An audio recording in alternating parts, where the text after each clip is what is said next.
Okay, hello everybody. Hello. Uh, Hello. um, so we're here today to have a discussion about maintaining film communities during pandemic times, with a special emphasis on the role of film festivals, boutique video labels, um, and film education. My name is Randolph Jordan. I teach cinema at Concordia University here in Fantasia's hometown of Montreal in Canada. I'm joined by a couple colleagues from the faculty, Peter Rist and Donato Totaro. And along with us, we have Louise Buckler and Mike Hewitt from Aero Video, probably familiar to most of you tuned in today.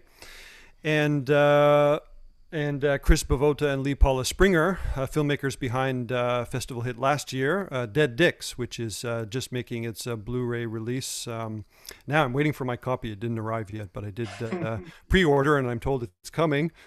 And you've streamed also at a couple of other festivals since the pandemic, right? So it would be interesting to hear what your experience is around that, having had a really nice Fantasia screening last year.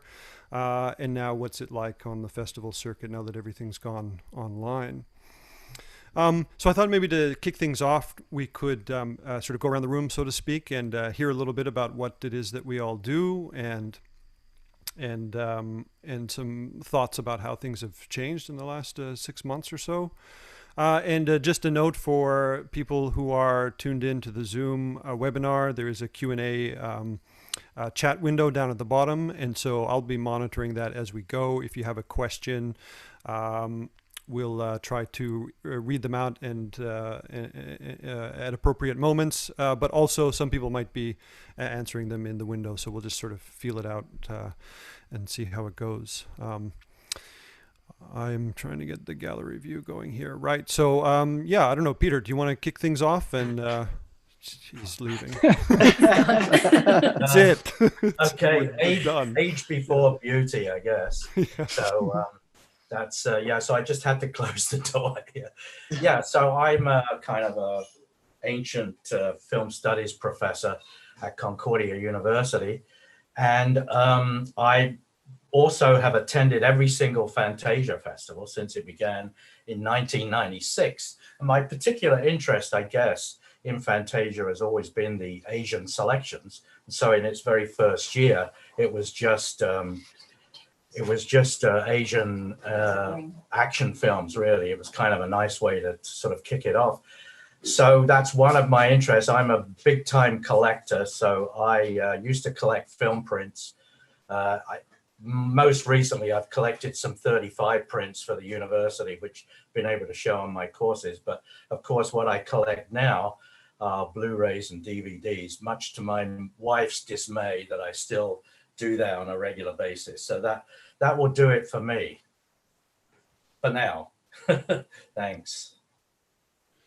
Okay, Hi. Donato. Yeah, hi everyone. My name is Donato Totaro. I'm a teacher at Concordia, as Randolph mentioned. I'm also the editor of the longest running online film journal called Off Screen. I figured I'd get a plug in for Off Screen. One of the things I did in prepping for this is I went through all of the Fantasia catalogs from 1996 to the last year's and made a note of every time a film was presented by someone other than a programmer at Fantasia, just to see the relationship between the boutique labels and film festivals. And my study showed me that the first time someone presented was not a video label, but a book company, and it's Fab Press, which is run by Harvey Fenton, who we all love, big fan of him. And he runs this amazing publishing house called Flesh and Blood, Fab Press. And they presented White of the Eye, the Donald Cammell film, in 2006, in conjunction with the launch of his book on Donald Cammell as well that he had published. So that was 2006. So that's like 10 years into the festival, from 1996 to 2006. And then there was Anchor Bay that presented a Hatchet in 2007. And then you had, from that point on, there was no video labels really presenting. But from 2007 on, then it kind of started. So that kind of shows you in terms of, by then, DVDs were well into everyone's homes. So you had Angry Bay, you had Severn Films, you had Synapse, and more recently we've had Arrow Video and Vinegar Syndrome, all doing really impressive digital restorations. So I think that really shows you that there's been more of a connection between the boutique label. And I guess that's one of the questions I'm going to ask for Louise and Mike, is that has kind of the digitization of film made it easier for boutique labels to sort of enter into the festival theatrical sphere, and specifically film festivals? And how has that space changed for you, the festival space for boutique labels like Arrow Video, who have presented, have been doing great work for a long time, but now are getting that extra exposure of festivals?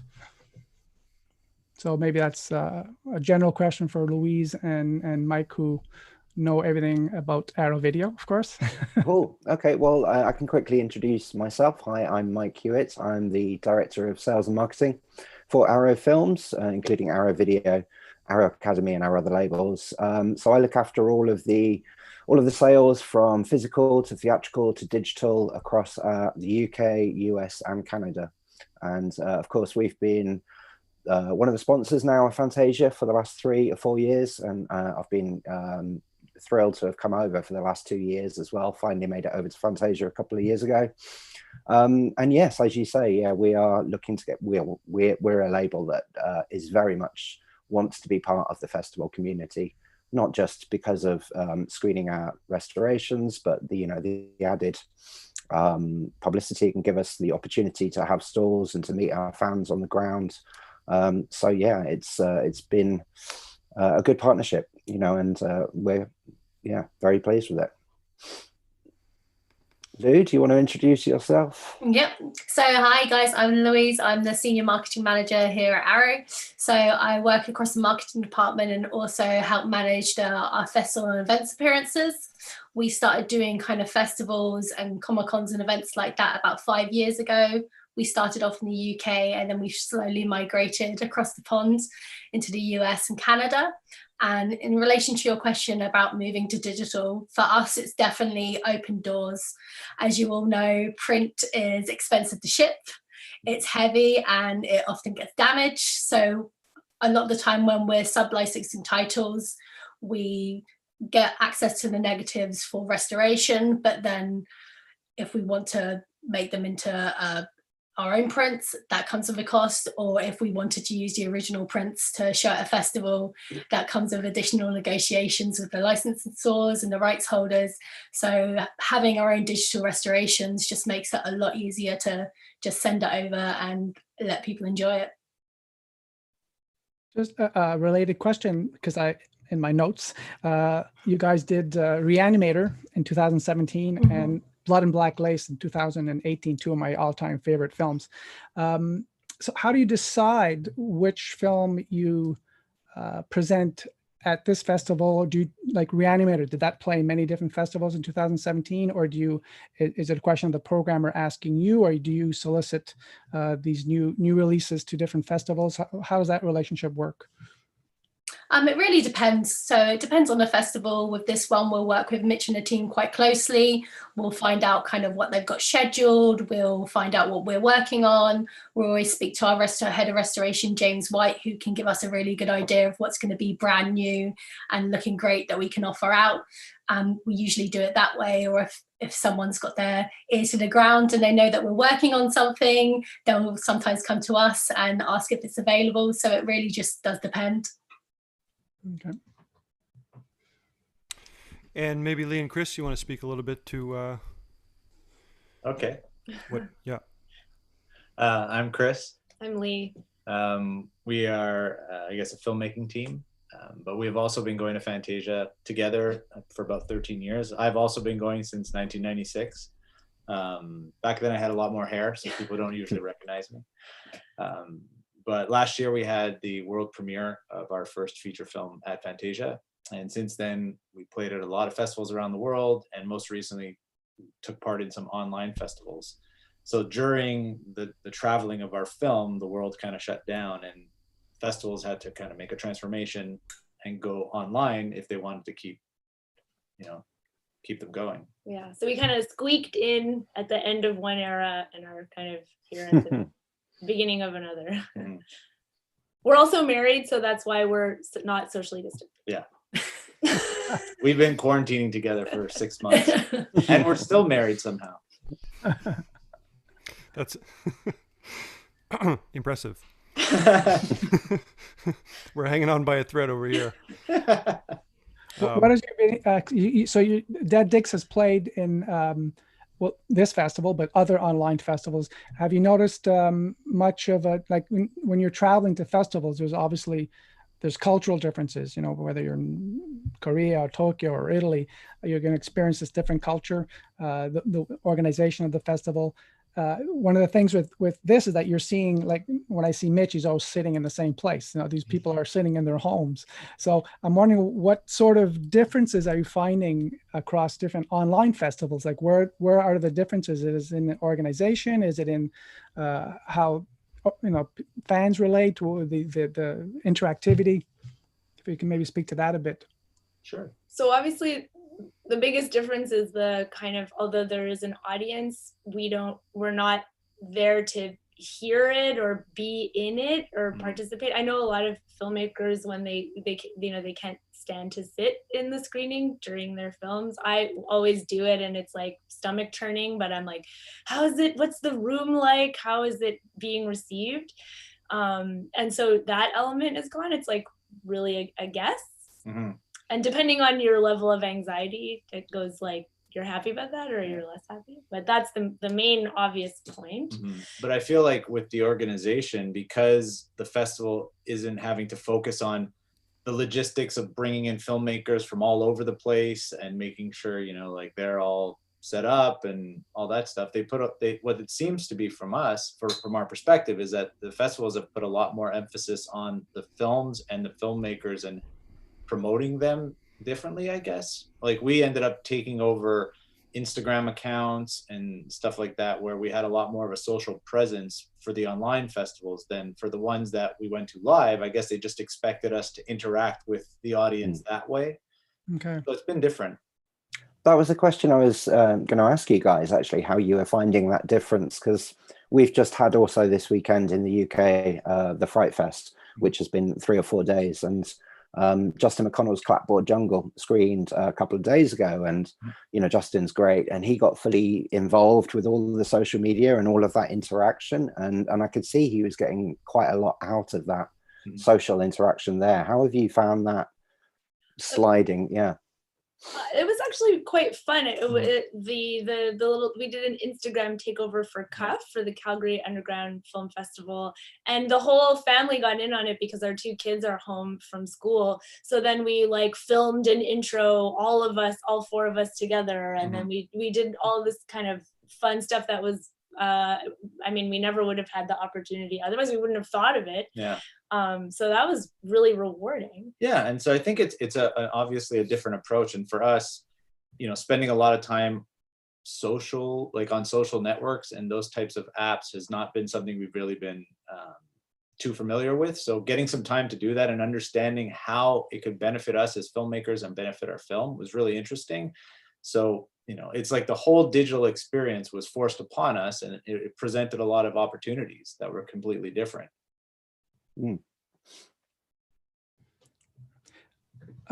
Just maybe a question about, well, it relates to cinephilia and festivals and horror fans, I think, because if you look behind us, I know Peter and Louise, and we all have lots of stuff behind us. Even Randolph has got stuff that he's been collecting. So for a certain generation, the idea of being a cinephile is connected to the things you collect. And I was actually just by chance reading this article that reminded me, because we often think of VHS as the beginning of the cinephilic collecting, fetishizing, but actually it began before that. I don't know if Peter will remember this, but in the 60s, they had these digest versions of 8mm and super 8mm films that came in either 50, 100 or 200 feet rolls. So anywhere from like 3 to 15 minutes of a compressed version of your favorite film. And of course, the films that sold the most were the horror and the sci-fi films, and they're still being sought after and exchanged, and there's still people that watch these. So that died out in the 80s, of course, with VHS, and then you had VHS and you had DVDs and laser discs, Blu-rays, and some people, I skipped the laser disc side, luckily, but I still have VHS, I still have DVD, I still have a couple of digests, I still have tons of Blu-rays. So this idea of collecting is part of my cinephilic nature, and it's this fetish thing of objects. So like for people that are born recently who don't buy, right? I mean, the question is, how connected is cinephilia to a physical thing? Because now when you buy a film, you're buying a digital product, and oftentimes you don't even own it. It's on your account, but you can't take it out. You got to watch it in iTunes or on YouTube or on Amazon, which is so frustrating. So the question is like, what is the connection between cinephilia and something physical? And so are cinephiles today a different breed? Peter, you had your hand up. Yeah, no, I just wanted to say that obviously, because I'm the oldest one here by far, so I never collected Super 8, but I used to, I had a Super 8 camera, so I filmed on Super 8, but I collected 16 millimeter, and there were lots of festivals in in the US which were collectors gatherings where they would show 16 millimeter prints and maybe 35 millimeter prints. And of course at Concordia, and Donato knows this, we actually would have these sessions, these weekends where we would borrow a projector and we would screen 16 millimeter prints. So for sure the physical for me is really important. I mean, you can't see them, but on the ground I have laser discs and I have vinyl above that. And then I guess I had books, I had Hong Kong DVDs. I mean, I didn't do this deliberately. This is my office. And so some of the stuff I own is behind me. So yeah, for me, collecting is definitely a physical thing. So what I'm interested in is not just, so with DVDs and Blu-rays, for example, they're physical, but you can't see what's on them. But still, it makes a difference when you play a DVD or a Blu-ray. You know, you kind of control that item, but with streaming, it's what happens is you have access to streaming over a long period of time, maybe, but it's ephemeral. It's always ephemeral to me.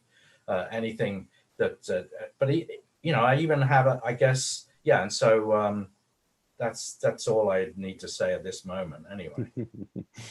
Yeah. It could be that there's something related to our mortality, in the sense that when we pass on, we know that someone's gonna have to go through all our shit, all our boxes and crates and shelves and physical media. Someone's gonna have to deal with that, and they're gonna remember you for good or bad. But whereas, if you just have a digital hard drive, it's like, the estate reading, who gets this hard drive with all of his books and films on it, so there's maybe something to that. But sorry, I don't want to cut off Randolph.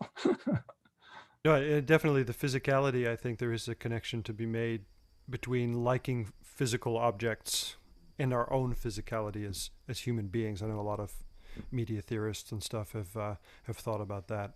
But this might be actually a good point to address the first question that's popped up in the Q&A, because it does have to do with formats. And we think of everything going online. The first thing you think is that everything's available suddenly, which it isn't, much to the shock of many of our students, right? When they realize, wait, I can't just download this movie.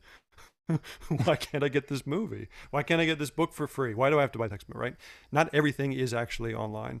But second of all, access is in some ways even more tightly controlled now than with physical media. But the question that Sebastian in the Q&A box is asking has to do with the region coding that we have on physical media like DVDs and Blu-rays. And I think Louise and Mike could probably speak well to this, because you have every time there's a release, you have to specify, is it which territory is it for, right? Is it UK, US, and Canada? Only UK, only US, right? And so not everything is available all the time. There's all kinds of complications to getting stuff out there, right? So it's hard actually to release a movie and just make it instantly available to everyone. What are some of the challenges, Louise and Mike, that you've faced with this issue of, which regions you're going to be releasing things in, and what comes with deciding whether it's UK only or if it's going to cross over the pond? It's usually down to licensing. It's if we license a film for the UK only, and it's from a particular licensor that requires region coding, then we're obliged to region code. By and large, we're looking more and more to be doing UK and US and Canada releases, or licensing all three territories. And generally, when we get territory licenses for all those three, we will encode it as region free. It's an old hangover from, and I think it's a hangover, and I think the evolution of UHD and the fact that they're all region free is a sign that those barriers are beginning to sort of potentially come down.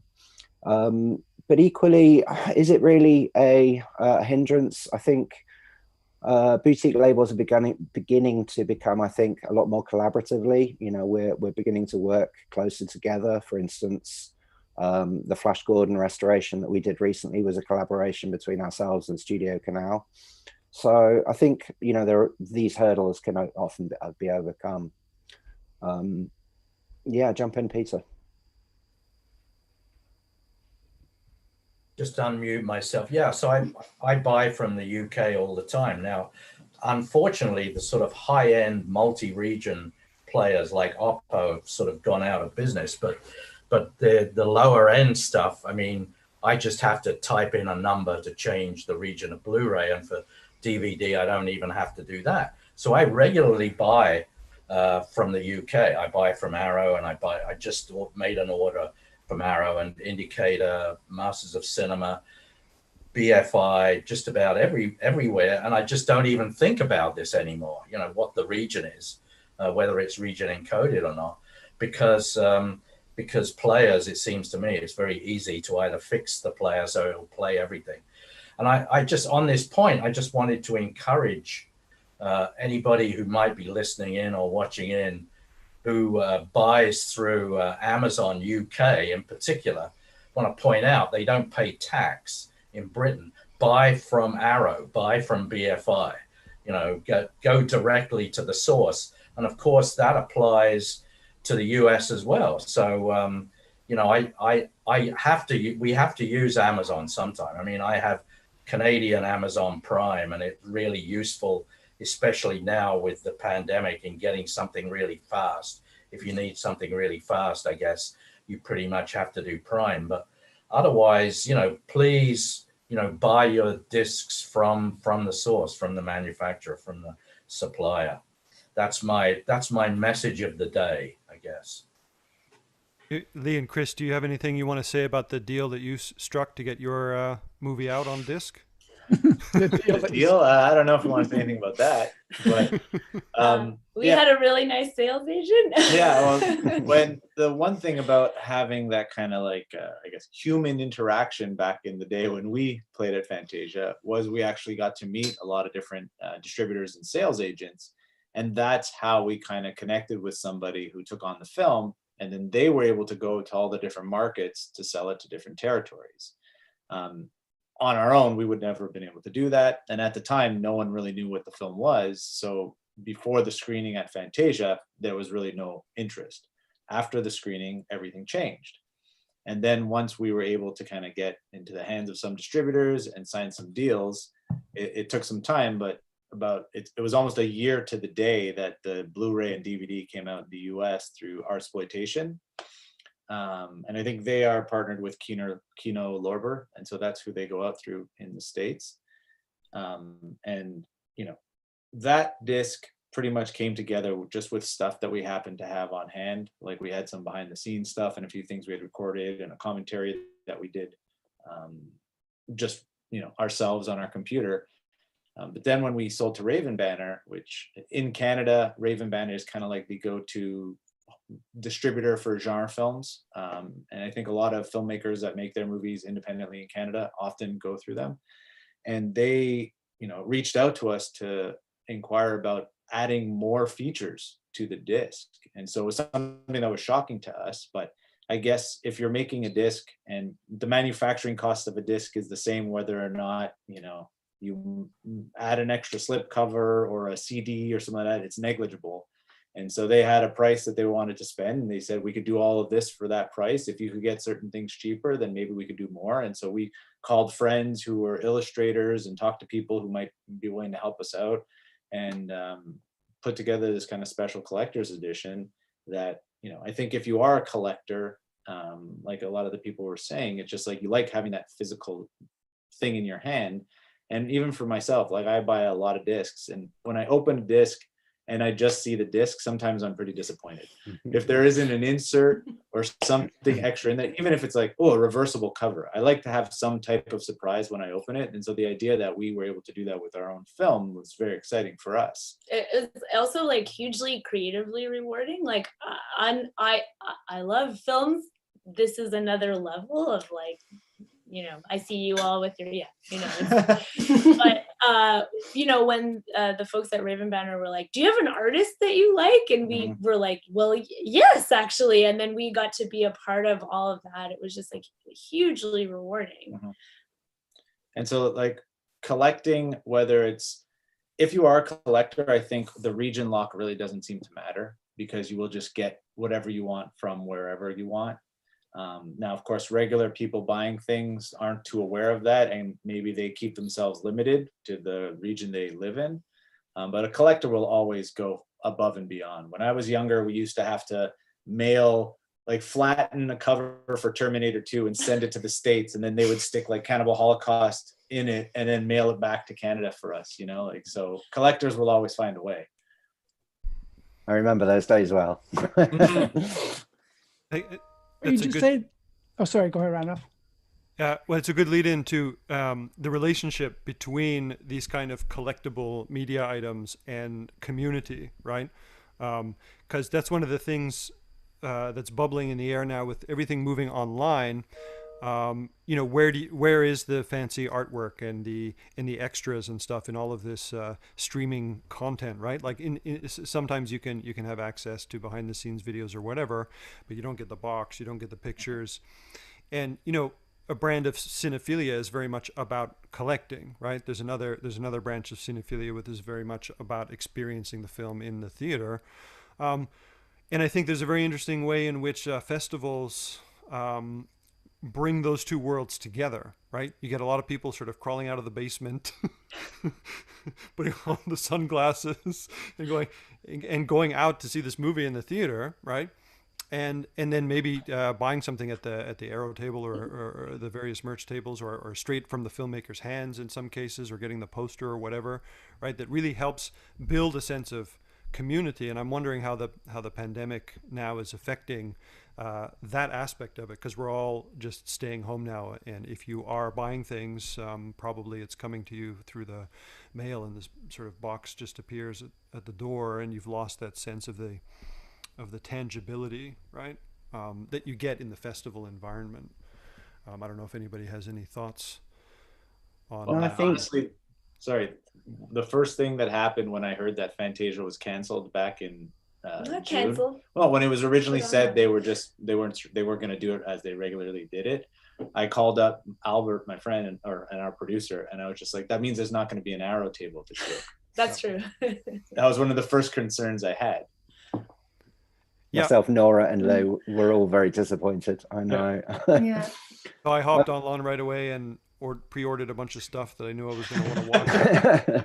My Gamera box is not here yet. What's happening? It's September. I was going to watch that all summer, but anyway, that's the idea. It's you raised a couple of interesting points there. I think we're in a digital world now. We have to embrace it, and it's overlapping. But digital can always live in conjunction with the analog, I think. And what you said about festivals being that community spirit, that tangible experience that you feel, it's very similar to a Blu-ray. It's that tangible experience that you want to own and stuff.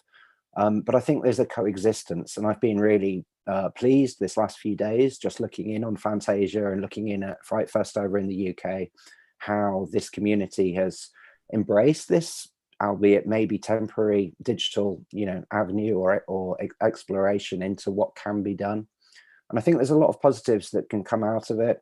I'm seeing some comments from fans who are, suffering from either autism or something, that haven't been able to get out to a festival before, and this is their first opportunity to get out.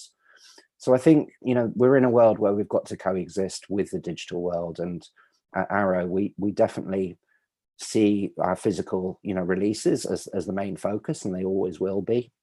And we'll always give them the lavish attention, the extra posters, the booklets, all of that extra, I hate to use the word paraphernalia, but all of that extra material that you want with purchasing the film you own. But equally, we're exploring the digital world, and consumption habits are going to change. And this is where I see that boutique labels and festivals are coming together, because they're both curators of content. And I think for the independent filmmakers, for the independent distributors, it's the independent festivals, all of these can come together. And I wouldn't say take on Netflix, but it's almost like this is your curated avenue of this particular type of content that you would want to see.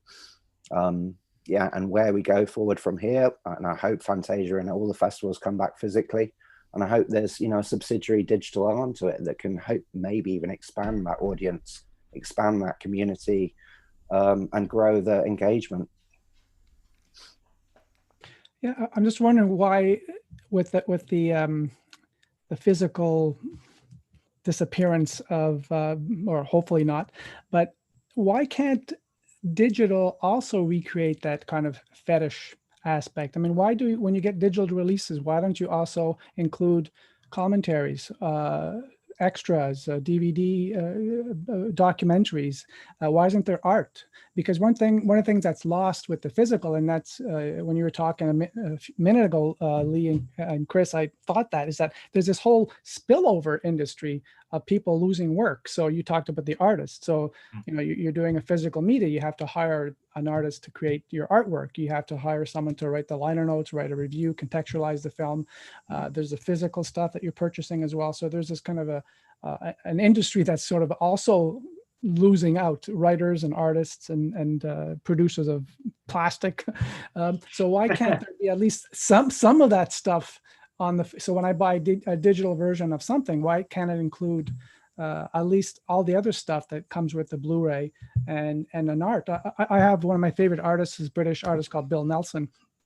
And he really has a home studio. Everything is done at home. He plays all the instruments, and he's does stuff digitally now, but he always includes artwork and detailed liner notes with, you sit there, you can read about every song, the concept behind it, his philosophy, his headspace. So all these things really recreate some of that fetish thing that we have with the physical media. So I'm wondering why that hasn't been labeled to sort of pick up on that. This is changing. Digital is getting a lot easier and more flexible to kind of upload the extra content. In the UK, our release of Donnie Darko was kind of the first digital to release that had the lavish extras. We added the documentary on there, we added some of the extras, some of the interviews. So it is slowly changing, but I think the problem is, for the UK anyway, studios and the like always saw digital as you just put the film on there and it's done. It's all about selling your thousands of copies of the Blu-ray. It's all about the theatrical. But now with the situation changing, people are starting to realize that digital can be an extra avenue for people to find your content and consume it. So I think a lot more people are starting to upload extras, but it's still not on a par with your physical releases. But hopefully that's going to just get easier and more flexible, and we'll be able to add more and more content. That would be good. Yeah, that would be amazing. I wonder if also sometimes, because we have so much that we can be using for special features as we make a movie, like we could be uploading things live on YouTube or through Instagram, that sometimes for maybe younger audiences, they're used to just being a part of the process, especially for big Hollywood films. Throughout the entire process of a big Hollywood film, you could see every single thing that's happening. Like all the actors are blogging about it. The filmmakers themselves might have a daily journal that they're doing. Peter Jackson used to do that with the Lord of the Rings, right? So maybe for younger audiences that are used to just seeing the film digitally, all of those extra features don't really matter because a lot of that stuff was already there for them. I don't know. Yeah, I guess on new release films, you're probably right. You know, especially on the studios where they've got the millions and, you know, the stars with the thousands of followers, that they can do that. But I guess for older, releases that we do amongst our catalog releases, you know, we can always go back and uncover stories that weren't around at the time, or weren't around, that didn't, you know, hit or break out while the films were being made. But I guess, yeah, there's no harm for filmmakers to be sharing their journey of filmmaking as they go, or, you know, it's an open audience now almost. Yeah, do you want to take, we can take a question from our listeners. There's Jean Denis, who asks, statistical info suggests that physical media is declining very rapidly. Are boutique labels less affected by this trend because of their appeal to more niche buyers? So Yes, I would think so. I mean, the market's in decline for sure, but the catalog industry, you know, and the likes of ourselves and Criterion and Vinegar Syndrome and these boutique labels, if you will, we seem to be sort of holding okay at the moment. You know, there is still that strong market. It's becoming less and less in the physical area. You know, it's becoming much more online purchasing. You know, you order your Blu-rays through Amazon rather than going down to your local Sunrise or HMV. But I think, yeah, who knows? Who knows? At the moment, it seems to be still running healthily. There's an interesting question also about the effects of the pandemic on the actual production of physical media, right? Like a lot of us are still, if we're lucky enough to be financially stable during these times, are still consuming. The patterns of consumption change, they shift online. But I know, for example, I was just reading today an article about vinyl production, which is suffering under the pandemic because of plant closures and things like that, and apparently it's really on the wane now as a result of these shifts because of sort of blockages. And I remember once there was an article that said Amazon was not going to stock any new vinyls right when the pandemic hit, because they deemed it pretty much the least essential item that they carried, and they wanted to focus their business on getting stuff people that they needed while they were self-isolating at home, right? And we just don't need records, right? And you could probably put other types of physical media in the same category. So I don't know, for Louise or Mike, has the pandemic had any effect on the actual production process? Like, has it slowed things down, access to presses and all of that stuff? Yeah, it definitely. Oh, you carry on. No, you go, Lou. Yeah, I think it definitely has, and not just kind of from the manufacturing side, purely from the side where we're trying to film new extras with people, and it's been difficult to find a cameraman who's willing to leave their house to go to someone's house. And a lot of the time, due to the fact that we are doing rep titles, some people who are involved are very vulnerable and very old, so we've had to cancel quite a few of the interviews and things we had lined up purely for their health reasons. Mm-hmm. Yeah, absolutely. I mean, manufacturing has been challenging, I would say. We've had a couple of release date slips just to the manufacturing chain, the shipping chains, you know, in terms of we manufacture all of our discs in the Czech Republic. You know, we ship the UK releases to the UK and over to US and Canada for those releases. And we've seen quite a few challenges, but it seems to be getting better now. And hopefully, you know, fingers crossed, we can all stay safe and improve, or, you know, at least keep safe conditions so that the flow can carry on. Peter? Yeah. No, I just wanted to praise Arrow for doing something during the pandemic. I bought a copy of Black Angel, a film noir based on a Cornell Woolrich novel. And I guess instead of 133 or 137 to 1, it was squeezed a little bit. And so I had ordered it, I think, just after this was discovered, but I guess I was sent the wrong aspect ratio, which maybe I wouldn't have even noticed. I like to think I would have noticed it. And this was DVD Beaver in Canada, which picked this up, and I think Arrow responded to that and then remastered it, redid all, and I was sent, free of charge, a replacement Blu-ray for that. But since that happened, I've been watching some stuff on television, and sometimes what they even show on like TCM is squeezed a little bit. So now I'm thinking about how many DVDs or Blu-rays are actually a slightly wrong aspect ratio. Anyway, praise Arrow. You're looking for a free Blu-ray of our whole catalog. This one's slightly out. Can I get another reauthor? Yeah, it's unfortunate when we have those mistakes, and it happens rarely. We've got such a good QC team. Yeah. It's unfortunate when a mistake happens, but we aim to try and rectify it as best as we can whenever it does. Yeah, great, thanks. Well, in regards to the supply chain stuff, I know that our disc in Canada is delayed. That's why a couple of you haven't received it yet. But I think it's supposed to be coming out probably this week. It was released last week. It was Tuesday, but the disc, I think, or because we have so many things in it now, it delayed the process a bit. Yeah. There's a question for Chris and Lee. Did you see that one about would not having a DVD available for your film make it a less exciting release? And would that answer change if it were not VOD but streaming, which can sometimes have a built-in ephemeral quality? So I guess as filmmakers, did you feel sort of more honored to have this physical thing out? Would it have been just as exciting to tell your friends it's coming out on VOD tomorrow? Well, I know our expectations were never that we would have a physical release. Mm-hmm. We were like, if we even finish, then it's like, if it gets into a festival, and then, oh my God, somebody bought it. And then when we heard like there in some markets, it will be a physical release, I know we were like overjoyed. Shocked.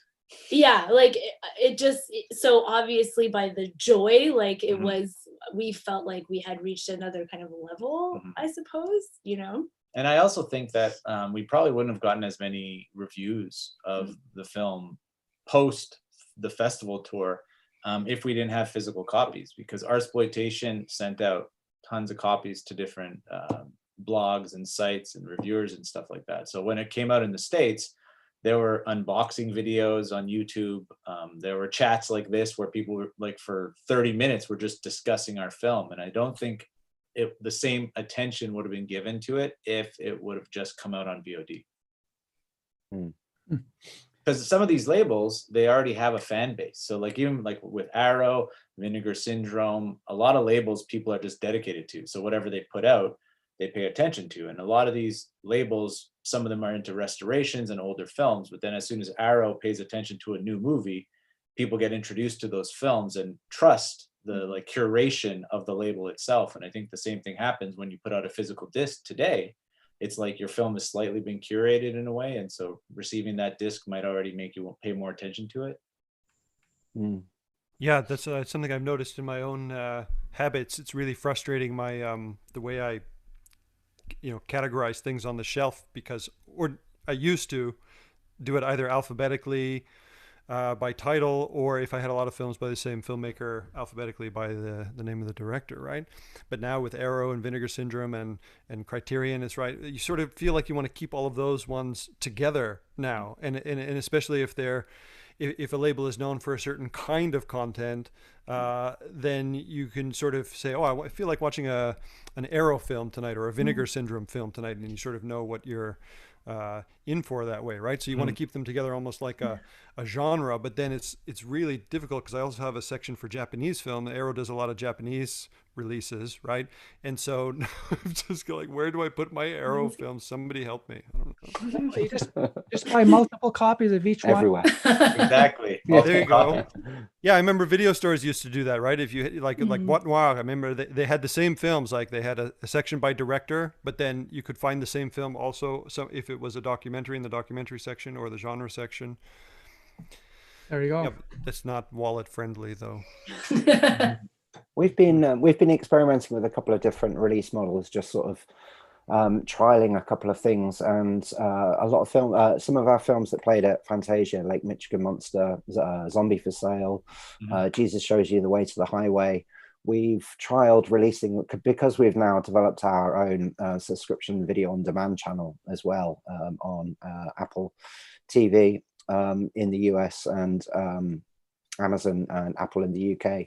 We've been able to roll these films out a month or two before the physical releases, and we're not seeing any real cannibalization at all. In fact, we're seeing growing awareness of people watching it or getting a feel for the film, and in some instances then going on to buy the Blu-ray, which has got all of the extra added behind the scenes material that backs up the film. And it's a model that's been working quite well. The Deeper You Dig, we're releasing all together on the same day.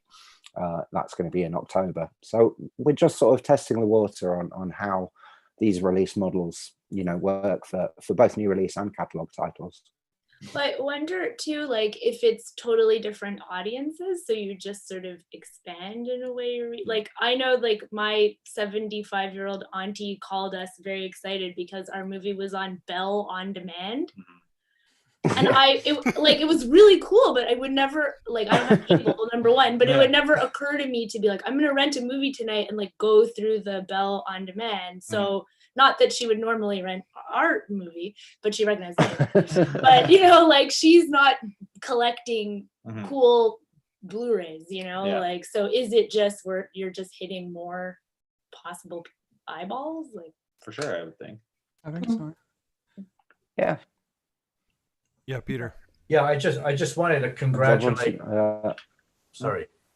Just wanted to congratulate Mike and Louise because it's now 11 p.m. in England. That's right. So we have these really different time zones. I mean, I think I'm in Westmount, but I'm southeast of Donato, and Randolph is west of both of us, but we're in the same time zone.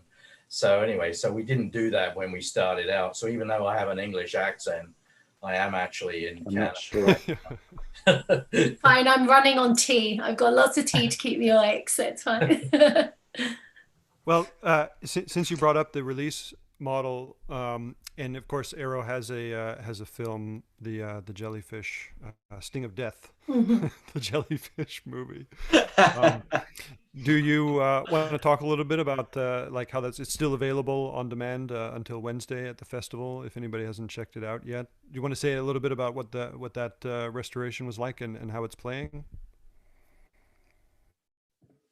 So I can't speak for how it's doing for the festival, but yeah, that was one of the ones that we spoke to Mitch and the team about restorations that we could kind of include, and that one is included in our Bill Grafé box set, which is coming out in November, so just after Halloween. So it's going to be like our H.G. Lewis box set that we released a couple of years ago. So it's got I think it's 12 films by the director in the one box set, and a really amazing documentary as well to give people an insight into the man behind the films. Yeah, that was a total Fantasia film. It would have been wonderful to see that with a crowd. Sting of Death. I totally enjoyed that. Yeah, the restoration is really great too. The colors really pop. What is the process like? For a film like that? I did notice a few blemishes, right? So can you speak a little bit to some of the challenges you have in working with old elements and bringing things back to life? Yeah, so those films in particular, that's been a case of we've kind of had to use the best surviving elements we could find.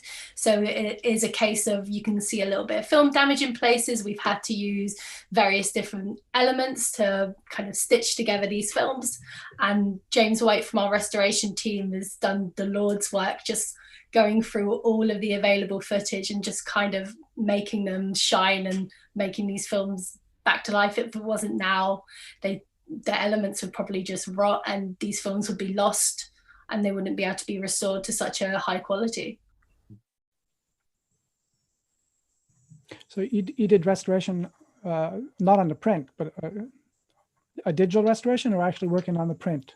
No, this would have been from the print. From the print. Wow. Yeah. Good. So many hours. Many hours, yeah. Maybe a very general question on this relatively new experience for us of watching films on festivals. I'm just curious. I mean, the one thing that we mentioned and I could see relating is if in terms of how this is benefiting some section of the public, like people who live in remote areas who just cannot get to festivals. I don't know whether there's a demographics to this, whether Fantasia knows where people are tapping in from, and if there's a lot of people tapping in from remote areas that would never have a chance to come to Fantasia.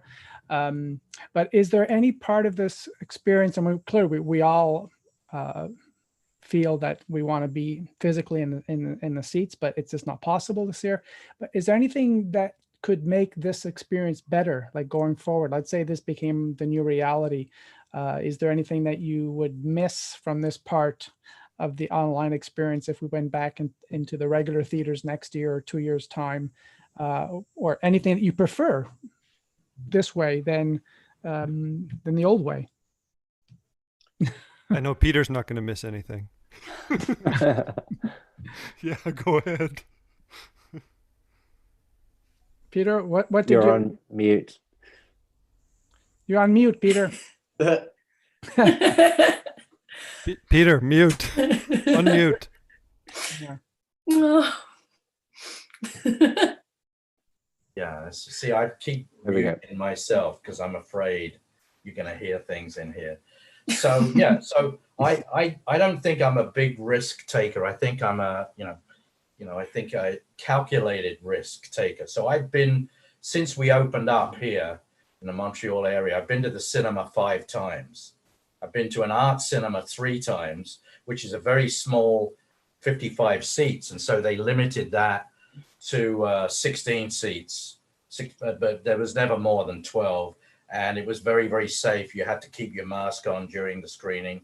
You couldn't leave. But of course, there's no reaction in that situation. It was great to see things on a big screen and to get, the great sound system, Atmos, Dolby sound. But then I went to 2 like Fantasia, perfect Fantasia films.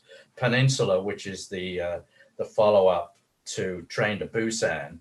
And I saw that digital IMAX, and there it was like a huge theater. And now I swear there were no more than 20 people in there. But I mean, it was great. It was great to have that big screen experience, but there was no audience reaction. And then just a few days ago, I went to see Tenet, digital IMAX again. And I'm going to go back because I want to see it on 70 millimeter.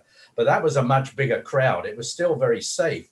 But still, it was not the audience thing that we get at Fantasia. I mean, that's, to me, is like the absolute best thing about Fantasia as a festival.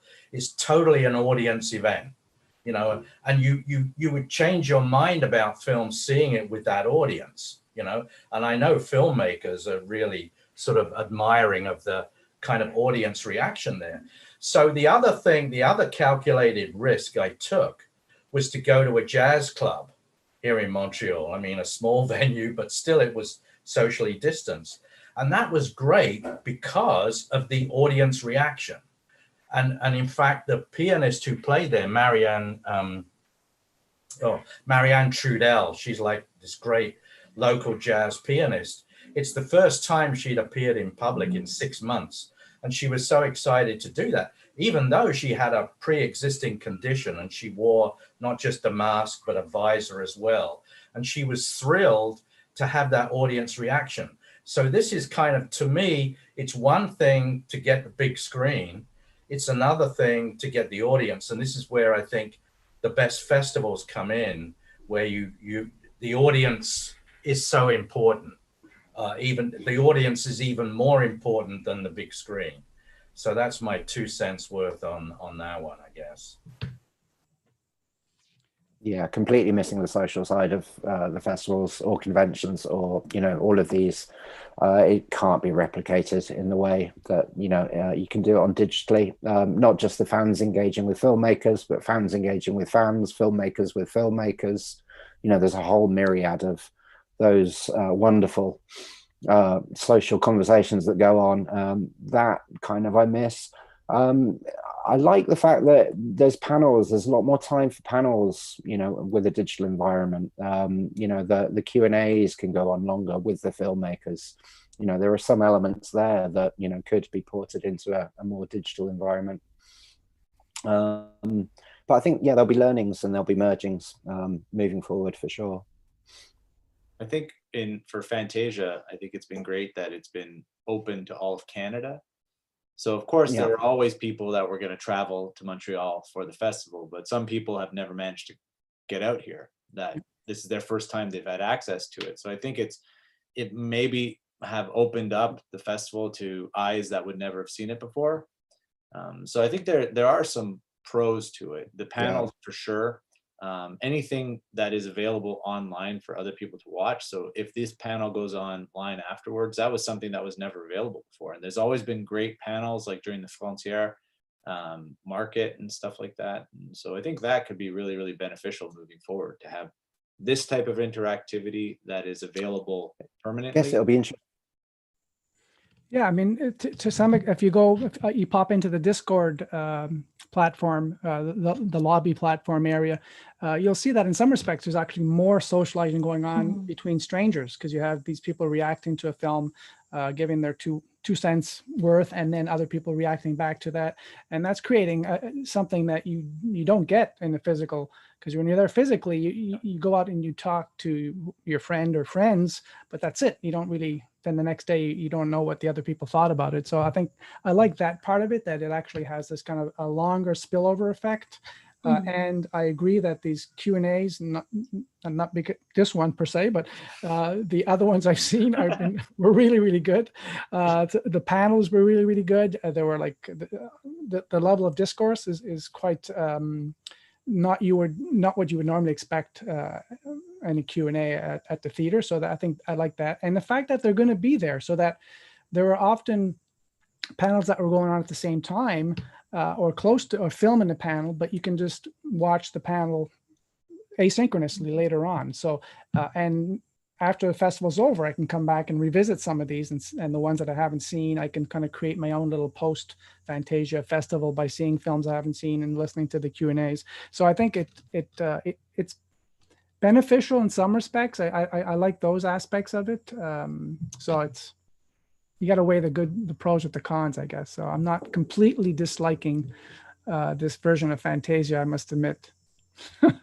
It's been harder for us to commit to certain times for movies, because we used to have, my mother would come and live with us for like 2 weeks during Fantasia, so we could actually leave the house and not have to deal with our children and actually be film goers.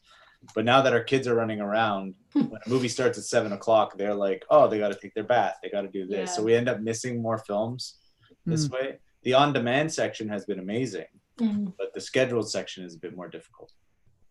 Yeah, I've been getting up at like 7 a.m. to watch something on demand first thing before all the chaos starts. Oh yeah, the on-demand is great. Like just for that limited window, if you're juggling different people at home, that's just like a wonderful thing that sometimes, your babysitter would drop out and you wouldn't be able to go. I do wonder though, Donato, you mentioned about like people in remote areas, like your internet has to be like high speed enough. So I know like in some parts of Canada that's not still totally there. So I'm wondering, like going forward, maybe through this whole pandemic, there'll may be more pressure on governments to like develop that further. That's true. I experienced that firsthand, because my wife's parents are from Prince Edward Island, and we go there in the summers, not this summer, but other years, like they were paying like almost more than what we were for high speed. And it was like terrible. You couldn't just loading a page would take forever. And I called the Bella lined up, and the guy laughed. He said, it was like couple hundred people there. What do you expect us to do? We're not going to invest thousands and thousands or millions of dollars in an infrastructure for 6 farmers and a couple of, so that's a reality, I guess. We have, speaking of Fantasia and people that we normally see, we have a question from Paul Kazee. I just noticed. It's a very long question, but maybe I'll read it. Hi, Paul. On the topic of digitizing extras, I would personally like it if one had a choice of purchasing a film with all of the extras or to pick and choose elements. Like many, I sometimes feel as if I already have pretty much every movie in the world on disc, VHS, laser, and Super 8. So having long run out of room for physical media, I've not been purchasing many new Blu-rays over the past couple of years, unless there's an associated documentary or a commentary that I feel I need to see or hear. And even then, I have to think hard about bringing in another disc into the house. Having these available digitally, especially piecemeal, would cause me to open my wallet a lot more. So interesting. So he's saying he wouldn't rebuy the film again, but he might rebuy the new commentary or the new documentary on that film. So I don't know if that's something that, Louise, Mike, what do you think of that? As an option, I guess, is what he's asking. Yeah. We like to put as many extras on as possible, I guess. But he's saying make them digitizing them so that he wouldn't necessarily buy the film if he already has a good copy of it, but he would buy just the extras. Right. That's a really interesting point, and it's a really good thing to have feedback from this, because I think it's always been the case of where people think of digital, they think of it as throwaway. They think someone's going to rent the film once and then they won't go back to it. So knowing there's a kind of an appetite for people to consume a kind of bumper package with all the extras, it's great to know. And we're certainly trying to add more extras to our titles and go back and even have some exclusive digital only extras. So hopefully the tide will turn and there will be some nice things for Paul to partake in soon. Good. Yeah, Peter. Yeah, so I still have a lot of laser discs, and what I mean, every format has some positives. You know, what I really like, except maybe VHS, but laser discs.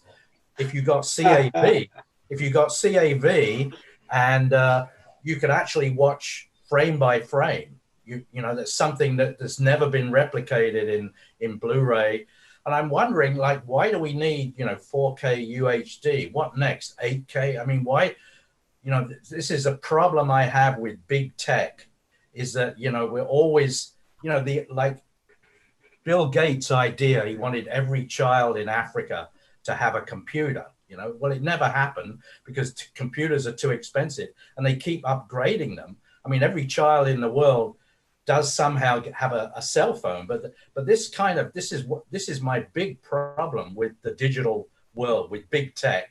They're making so much money and they keep I'm happy with Blu-ray, so why do we need to keep upgrading that? So that's my beef. I know I'm the bad guy on this panel. Well, there's a question here that relates to that from Jean Denis. Are the licensing costs for 4K ultra high def Blu-ray significantly more expensive or difficult than the 2K? I think I know the answer, but I'll let the pros answer that one. I don't think the licensing costs are any different particularly, but there are obviously a lot more costs in the restorations, the authoring, the QC. There's a lot more work that needs to go onto it. So yeah, I don't think licensing is necessarily the issue. The costs are coming down more and more. They were prohibitive up until only very recently for boutique labels to get into authoring for 4K UHD, but that now seems to be coming down to the relevant levels. I'm waiting for my 8K version of Dead Dicks. Yeah, same. You don't want to look that close. Well, one of the things, of course, that the pandemic is revealing are all of the unevenness, globally, and who has access to what kinds of technology, right? And as teachers, I know we've been thinking a lot about this. If you have kids, we've been thinking a lot about it. When the schools shut down, all of a sudden everybody's on Zoom, but there's a big difference, if everybody has their own device in a house versus if there's only one device, right? And it's tied a lot to do with this issue of the constant need to upgrade, right? If something like Zoom, if it becomes mandatory for schooling, and even somewhere around April, we all had to update to version 5, right? But there will come a time when a certain generation of a computer or device won't be able to upgrade to the latest version of the software, and then those people are shut out, right? And the festival, the streaming platform, there was a lot of ruckus in the first few days. People couldn't connect. I know, Peter, you had problems, and it was, surprising in a way just to hear about how people are even accessing things these days, right? You want to, if you only have a phone, basically you have to come up with some kind of a mirroring or AirPlay function to bounce it to your TV. If you have a smart TV, you need some kind of an app that can handle the Shift 72 platform, which they didn't have. So I know Donato's using a browser on your smart TV. I plug my laptop into the computer. That's been fairly stable, right? But this kind of environment, one of the things about being in a cinema, which is the same as being in a classroom, is it levels the playing field. Everybody in that room has the exact same access to the thing that's being presented there for that moment, right? So if you can get yourself into the room, it's there. Without a watermark. This is something that is really... Without a watermark. Yeah, and we all have our user codes watermarked on the left, right? So... anyway, but just getting to that cinema is also a privilege, right? So that's the thing where each one presents limitations to people who don't have access.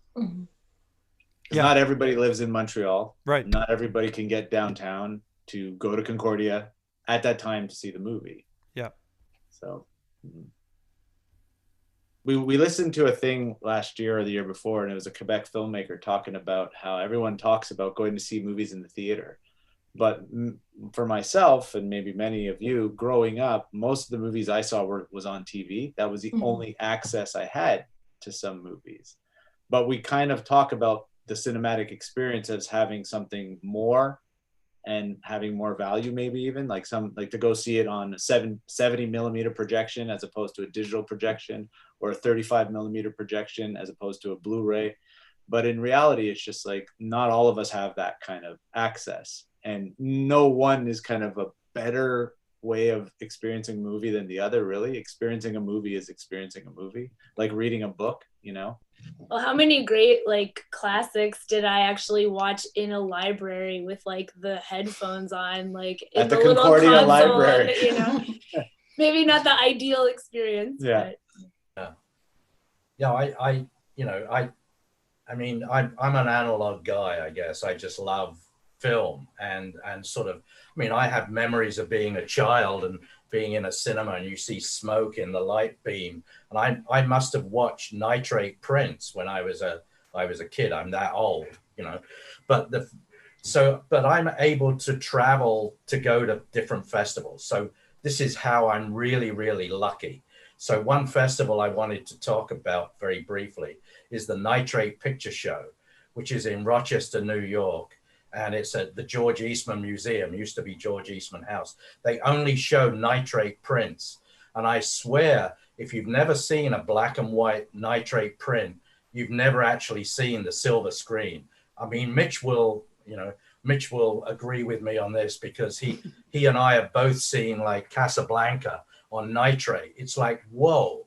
I mean, how many times have I seen that film on television, actually, and probably on 16 millimeter, maybe 35, but 35 millimeter nitrate. So I'm just recommending, when that comes back, that's the festival to go to, because you haven't seen the silver screen until you've seen black and white nitrate. It's incredible. Yeah, I think this whole, where are we seeing the film, whether it's film, digital, I think it really comes down to how committed you are to the aesthetic experience. But some people, when they see a film, they want to see texture, they want to see style, they want to see color, light, movement, and the more of it that you see, there's more detail. I don't know how many times I've seen films at home, and then when I see it theatrically, there's all this detail, this reflection that was on the shot in the background that I didn't see. So if that's what really gets you off on cinema, is to see the kind of the complete aesthetic envelopment of the film, then clearly those kinds of things are going to matter. But for the average person, they're going to see the story, the character, the star, and they don't really pick up on these subtleties. As long as they get the story, they laugh, they get the general emotion, and they're only going to watch the film once. And I think since that's what they're selling technology for, is that kind of, so they're catering to that market, and we're kind of on the fringes. But I think for those people, it is really important in terms of how you're watching it and how big is it and how accurate it is to the original, all those kinds of questions, which is why we love Arrow Video. And Tim Lucas's Video Watchdog, when that died, it was like, oh my God, because they were so anal with the version. And then it's like, who cares about it, right? Most people don't care, but yeah, we definitely do. No, I just wanted to say, if something is shot digitally, then we should watch it digitally. It's like, it was a weird thing that Cuarón did with Roma, is that he made 70mm prints. Well, what was the point? Because he shot it digitally. So why would you go and make 70mm prints? I mean, that is too niche. It's too silly. But Lars von Trier did that as well, and it was an aesthetic choice, right? So yeah, you shoot on video and then you transfer it to film to give a different texture, like you're saying. I think there's a lot of different approaches to it.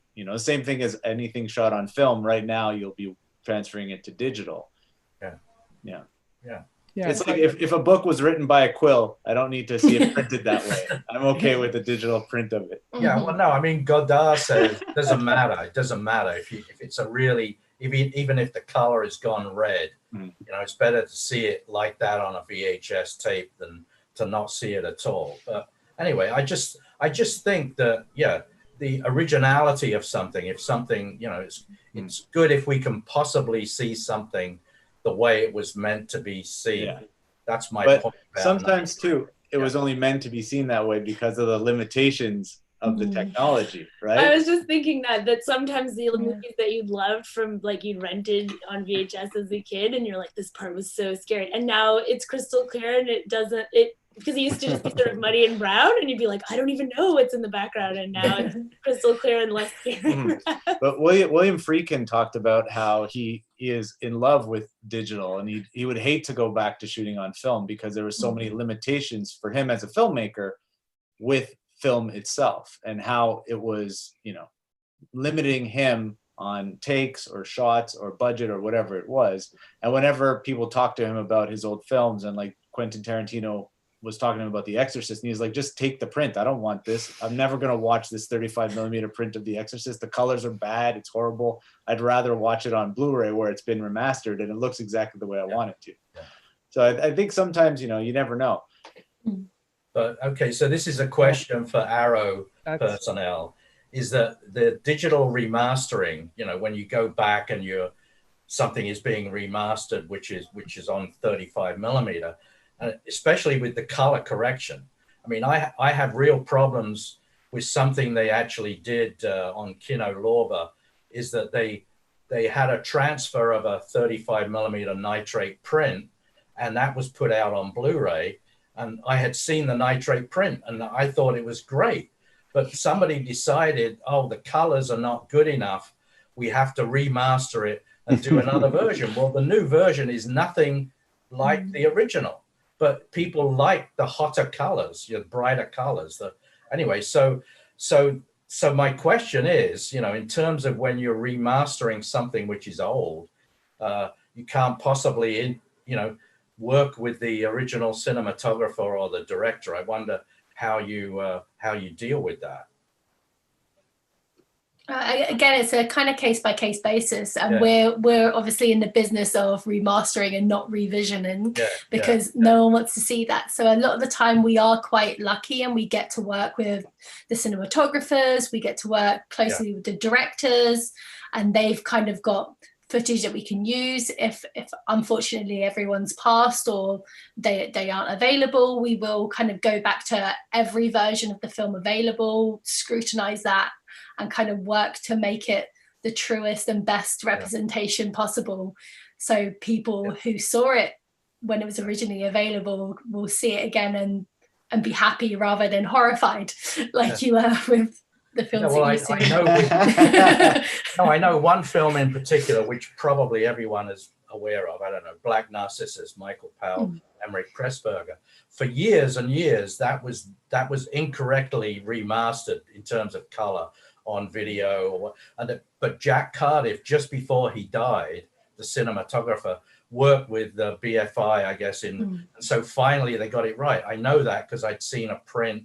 William K. Everson, who was a good friend of Michael Powell, he had this beautiful 16 millimeter print of Black Narcissus. And he used to say, for example, that the nuns' habits were eggshell colored.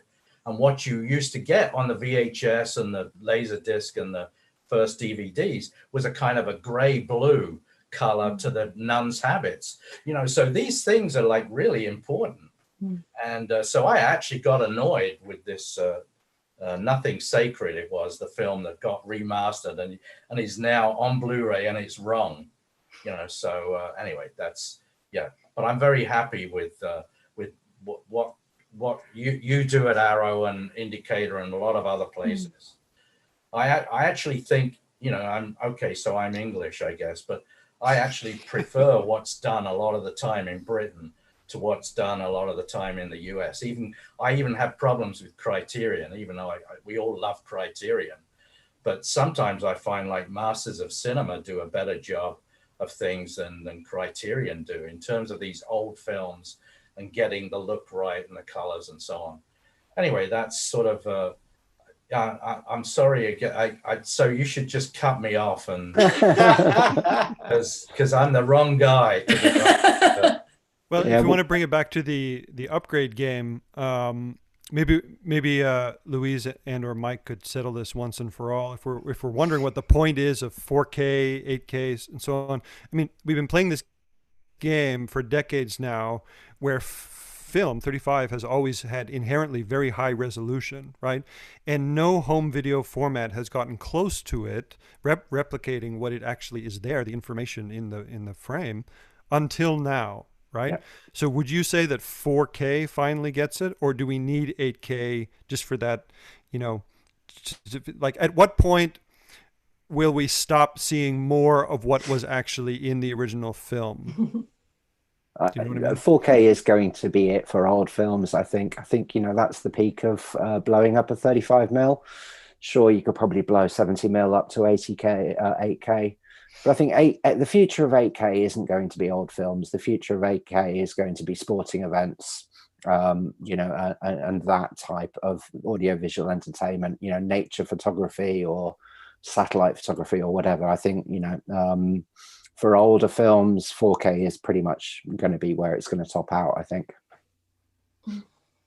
Yeah, because we know that the question is not how much information, it's what is that information? So, and we all know this quite well, but a digital is the pixel and a film celluloid is a photochemical process that's actually physically on a piece of celluloid. So it's grain, and that you could reproduce that in terms of information, but you can't reproduce it in terms of texture, and that there's always going to be that difference. And most people can't tell the difference apart with their eyes, but some people can.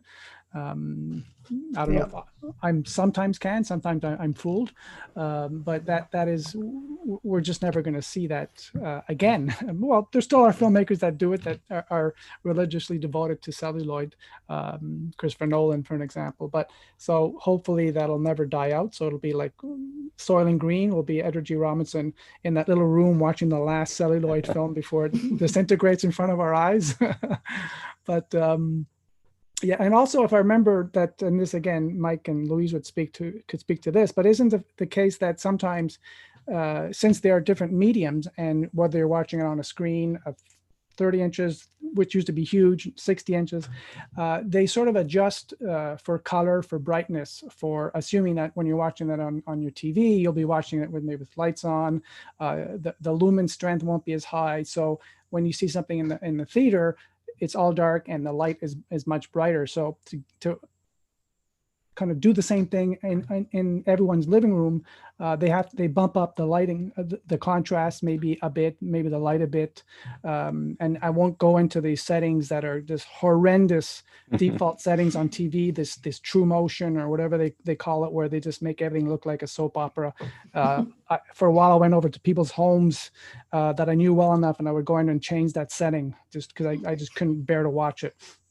So there is that idea that they're in a sense reinterpreting the film for a completely different market, and that's normal. You have to expect that. So maybe you can talk a bit to how Arrow deals with that part of it. Yeah. I mean, for me, I think, the biggest advantage on 4K is the actual HDR, the high dynamic range, where you're getting those real, inkjet blacks, on certain things, and those bright whites, those bright colors. I think that's as much of a leap forward than the 2K to 4K leap. Personally, for me, I think that's added a whole new dimension. It's interesting. I was watching Silence of the Lambs 4K the other day, and I was beginning to notice how close certain shots were to certain faces, and how often they would fall out of focus, and you'd see the actor slightly moving in and out of focus, and you were noticing these differences that you'd never noticed before. And it was, quite illuminating to watch that film in that format, for sure. Yeah, and I think Friedkin himself was very guilty of they changed the film. I think with one of the first DVDs or Blu-rays of French Connection, he completely changed the color palette, and fans were like so upset. But he said, "It's my film. I wanted it to look this way, so I'm going to change it." And you do have filmmakers that do that. So no, it's which original version are you watching? There's so many different original versions that it becomes kind of frustrating. That's why you needed Video Watchdog.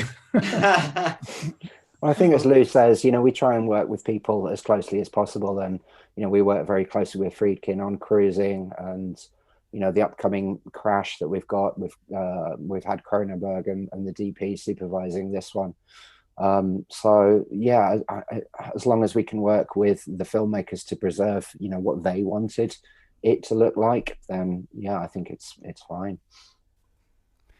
Lee and Chris, if you could do a George Lucas style special edition for Dead Dicks, would you take the opportunity? Fix all those things? We really wanted it to be like this, but we just didn't have enough money. I think for us, if we could do another color pass and just trim a few more things out, maybe down to like an 80-minute movie, we'd be happy. But we just, I don't know, like everything about our movie was quick and dirty and cheap. So we of course would love to be able to go back. At a certain point, I think maybe there's a desire to keep tinkering and like, do you finish your edit because it's finished or because you can't go any longer? And maybe that's a good thing to just stop. So we had a deadline of May 2nd to submit it to Fantasia, and so that's the only reason why we stopped editing at that point. But we didn't finish color grading and the visual effects until July 24th, and it premiered on the 25th. So it was very rushed. If we could go back and recolor and just trim a few things, I would like that. I wouldn't change any of the visual effects or anything like that, but I would just trim it and recolor it 100%. Stop tweaking, as they say in Living in Oblivion. Exactly. Steve Buscemi. That was like Wong Kar-wai at Cannes for In the Mood for Love, right? Wasn't he cutting right into the night before or something? Well, I felt really bad, and like we were being so unprofessional, and then all these lovely programmers were like, "I'll tell you a real famous person that wasn't finished till right before." Yeah. And then I was Yeah, it supposedly happens more than you know, right? What goes on behind the curtain is terrifying. There's an interesting question here from Jean again. Would party events be a good alternative for social viewings with good service options? Currently, Prime added an option, Netflix as well. If these could be designed from a distributor platform such as Arrow, so an Arrow Sting of Death party, where people, like-minded people, can watch it and chat along.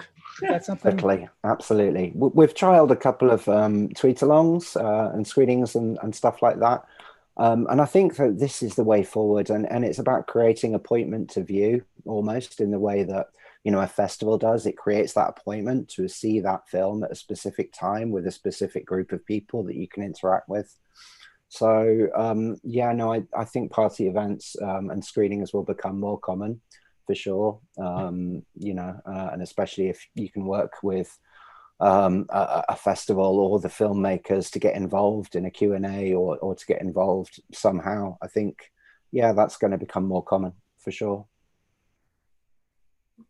It's like you were saying, guys, when, we grew up watching films on TV. And you'd go into school the next day and you'd talk about it because you'd all seen that film over the weekend. We've lost that a little bit in modern day. Linear TV is sort of beginning to lose. We're subscribed to Netflix and all of these SVODs where we're all watching different things at different times, and we're kind of almost missing that communal engagement, which festivals definitely bring, or a new release film will bring. But yeah, hopefully we can bring a little bit more of that back, and communities will want that curated, environment of entertainment. Yeah, that's the $6 million question that often gets thrown around. Is it a better time to be a cinephile today? Like, we've got so much content now, and we can almost watch anything we want anytime. Is that better than it was when we had to sort of go look through the TV guide to see what film is playing, or open our envelope with the bootleg copy of the VHS in it? So those are different experiences. So it's hard. I mean, I like having everything around, but I think there's something lost with that, the difficult nature of film viewing as opposed to the disposability of film viewing, that everything is available all the time now. Yeah, I think there's just too much choice now is my main issue. When you're like scrolling through Netflix or watching trailers, you just get sucked into a hole where it's been an hour and you haven't watched anything. You've just been searching for that one thing that tickles your fancy. And I think that's the great thing about having physical media, because as you said earlier, you can go to your Vinegar Syndrome section or your Severance section and watch one of those, and you know what you kind of want to watch and it's right there, rather than having to muddle through the genre areas of Amazon and it's all not quite right and it's all kind of the same thing because of the algorithms. So I think there's pluses and minuses. There's just a lot to wade through these days. I just have an anecdote on the on TV Guide that Donato mentioned. Used to be in Montreal. The French TV Guide would always give the name of the director, and the English TV Guide would never give the director unless it was Hitchcock or maybe John Ford, or but it was really interesting cultural difference. Two solitudes, the French art cinema, auteur approach, and the English much more mainstream approach to TV guides. I guess I have nothing to say, do I really? No. In terms of the cinephilic experience, maybe I just be curious to see if we can each remember what our best sort of cinephilic moment was. I mean, for us at Fantasia, Mike and Louise, I don't know if you have enough of an experience with Fantasia to have such a memory, but maybe at another at Fright Fest or another festival, what has been your kind of favorite cinephilic moment, which could be anything from fainting at a screening to meeting your favorite director, or something happening in the bathroom. I don't know. Anyone want to offer their favorite cinephilic moment at Fantasia / other festival? I mean, go on, you guys jump in. Well, I mean, obviously, having been longtime fans and then seeing our film play at Fantasia, nothing could top it. But in terms of like a fan, when we went to see, I think in English it's called Terrified, Aterrados, a couple of years ago. It's like from Argentina, I believe. And everybody was like screaming, and I fully Kermited like Muppet, like my popcorn was like, whoa! And then afterwards, when we were coming out, everybody, like people were smiling as if they had been on like a roller coaster, you know what I mean? And so then I talked about this movie for weeks, and when it came out on VOD, we had people over and watch it, and they did enjoy it, but it just wasn't that kind of electrifying experience, you know? Yeah, well, I think a lot of Fantasia screenings have that energy. The same type of thing happened when was it 2000 or 99 when they screened The Ring, the original Ringu. I felt like there was an energy in that audience and people were terrified. And I find at Fantasia, there's been many moments like that where the audience, like you had mentioned before, changed the perception of the film. You know, watching it at home is not the same as watching it with an audience. But years and years ago, when that movie Vampires came out and John Carpenter came to Fantasia, afterwards, a bunch of us went to the Luba Lounge, and I got to share a drink with John Carpenter. I think I was 19 or 20. So that was a big geek out moment for me at Fantasia. Yeah, for me, before I got into the industry as a fan, George Romero came over and they screened Night, Dawn, and Day all together with George Romero in front of 800 fans. That was a phenomenal experience. Since working, I've had so many great experiences, but I guess having Gaspar Noé screen Climax at the end of Fright Fest a couple of years ago, and I've got Gaspar Noé just saying, we need to go up and turn it up, we need to turn it up, and I went up to the projection booth and we turned that up as loud as it could go. And it sounded fine on top of the balcony, and then you went down into the stores just to check, and it was literally almost breaking the speakers. But on an IMAX screen, Climax was just a joy to take to show an audience, and their reaction afterwards was just so split. You know, half the audience absolutely loved it, half of them hated it, and there was such an animated discussion that night. It was a really, really nice experience. Louise? It's my go. So I only came to Fantasia last year, and the thing that kind of struck me was the meowing.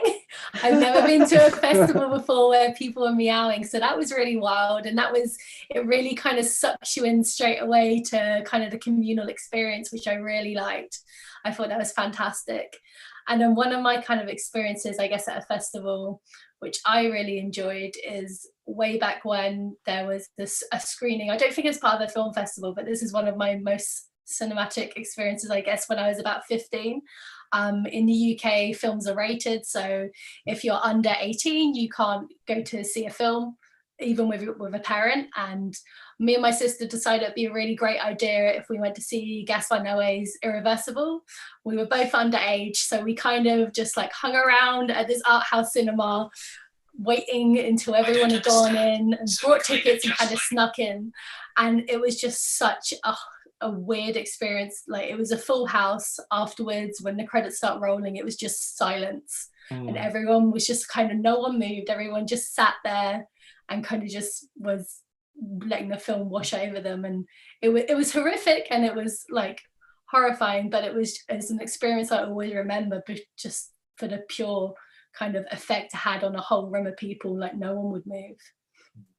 Yeah, I mean, I was going to say Ringu, but since Lee already said that, I'll say something else. I mean, Bong Cop, Bad Cop, since it's a local film as well, when that showed, it was probably opening night of Fantasia, and it was just the audience just made that into something it absolutely wasn't. I mean, it was so much fun. It was so much fun to be in that audience. It was incredible. But in terms of me being scared, so I don't know what year this was. Was it 58?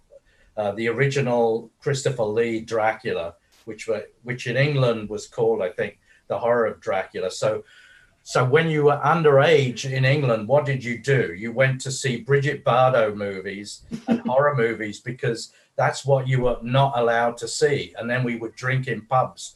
So you did everything underage, which you weren't allowed to do.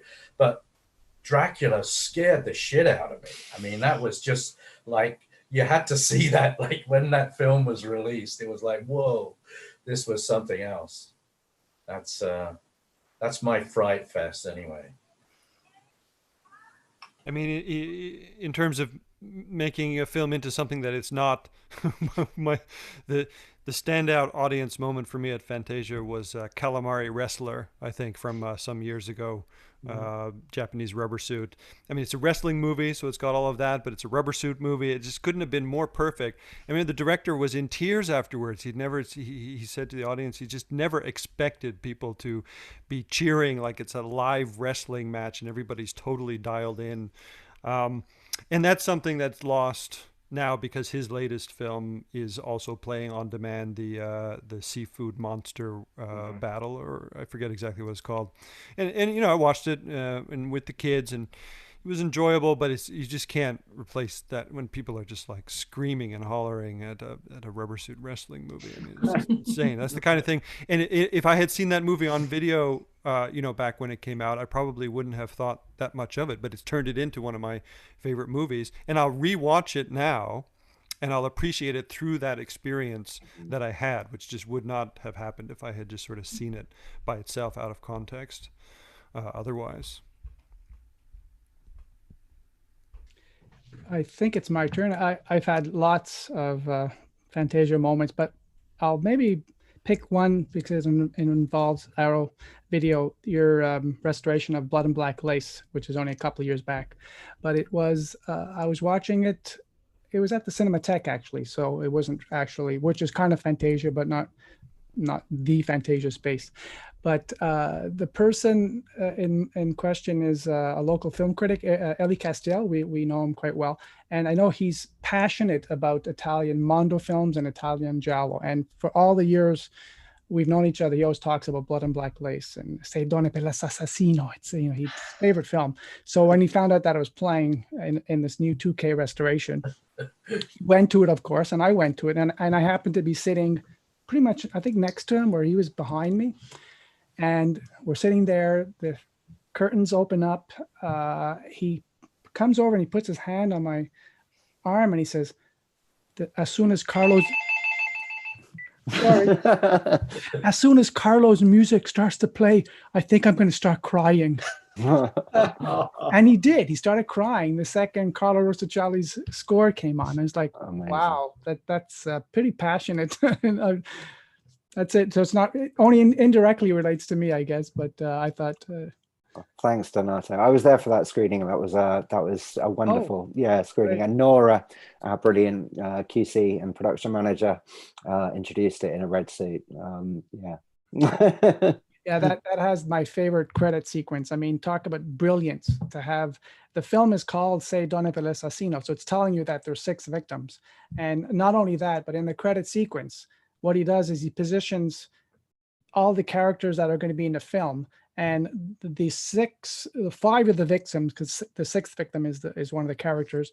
So all the people that die are standing next to this mannequin, this red, black, velvety mannequin. So he's telling you there's 6 victims, and these are 5 of them right here in the credit sequence. Talk about being so modernist, I guess. But that was just a wonderful, wonderful screening. And great job on the Blu-ray too. I think. We're up against the clock because I know JF likes us to wrap up around 1:45. By the way, shout out to Jean-Francois, who's running our tech smoothly at all of these panels and a lot of the QAs as well. I think they've gone very, very well. So, go on. We have time. Oh, okay. Well, there's one last question in the box here about theatrical experience of 3D. Drew says the best 3D they've ever seen is from a dual 35mm projector setup. That would be very hard to see in today's environment, but 3D does exist in the home video world. Are there any plans maybe for Arrow to release more 3D classics that could be viewable at home in some format? I don't think we've ever really considered a 3D release. I wouldn't say that we wouldn't. Never say never is our motto. But I don't know. I'm not fully convinced by 3D at home personally. I know some people love it, but I don't know. If we could get Flesh for Frankenstein, I'm sure we would definitely do it. You got to do it. Yeah. That's my number one pick for a 3D release. Yeah. Well, no, I was in New York when the 8th Street Playhouse was doing that dual projector thing for color films. That's the only way it could be done. And of course, if a frame broke, it would completely mess the screening up. But I saw Dial M for Murder in 3D there, which was incredible because of that one shot where the arm, Grace Kelly's arm, comes back out of the screen. The only time that space between the audience and the screen is used in 3D. So that was real incredible restraint by Hitchcock to do that. But the other one was House of Wax, which I thought was fabulous in 3D because you have these wax models. I mean, everything looks artificial to me in 3D. So you have like people and the wax figures all looked artificial, but there was something clever about that film being in 3D. But they've stopped making 3D televisions and 3D players, right? Yeah. So what's the no? But you they could haven't? still put out the old kind with the red, green, red and blue. Oh yeah, well, black and white, yeah, but not color.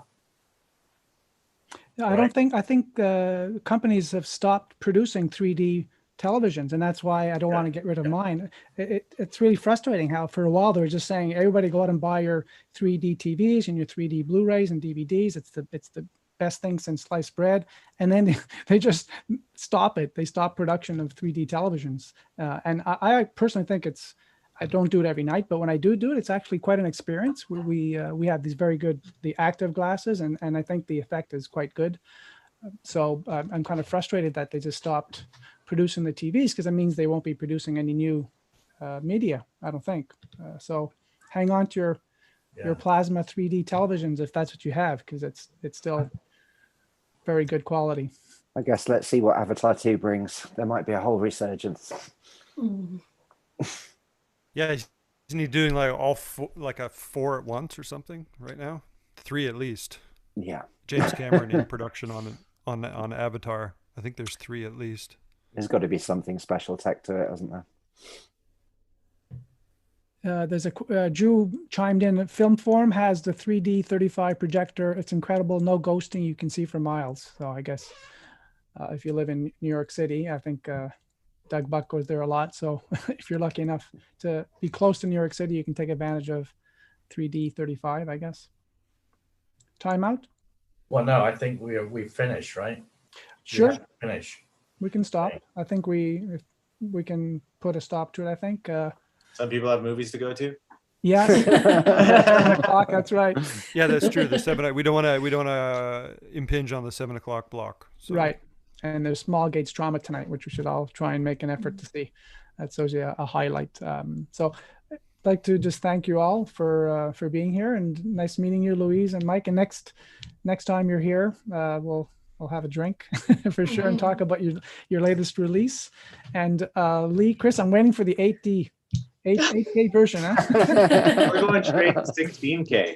None of the 8K garbage. Yeah. No, I really appreciated this opportunity to meet you all and to see Randolph and Donato as well. I haven't seen them for a while, so that was very nice. Thank you.